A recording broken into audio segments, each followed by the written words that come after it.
મહત્વપૂર્ણ સમાચાર મળી રહ્યા છે। અરવલ્લીના મોડાસાથી મોડાસાના સંયોગ ચોકડી પર પશુ ભરેલ પૂરપાટ ઝડપે આવતી પિકઅપ ડાલાએ મોપેડ ચાલકને અડફેટે લઈને 25 ફૂટ ઢસેડતા મોપેડ ચાલકને ઈજાઓ પહોંચતા ગંભીર અકસ્માત થયો હોવાનું સામે આવ્યું છે।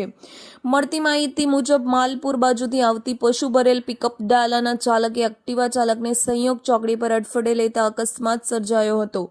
અકસ્માતના પગલે ઘટના સ્થળે લોકોના ટોરે ટોરા એકત્ર થયા હતા અને મોપેડ ચાલક મોડાસા ડોક્ટર હાઉસમાં મેડિકલ સ્ટોર ચલાવતા આશીષભાઈ પટેલ ગંભીર ઇજાઓ પહોંચતા સારવાર અર્થે ખાનગી હોસ્પિટલ ખસેડાયા હતા। પોલીસને જાણ થતાં ઘટના સ્થળે પહોંચીને તપાસ હાથ ધરી હતી, જ્યારે પશુ ભરેલ પિકઅપ ડાલાએ અકસ્માત સર્જતા લોકોમાં રોષ જોવા મળ્યો હતો। Reporter Rasik Patel, DT news live 24 Aravalli.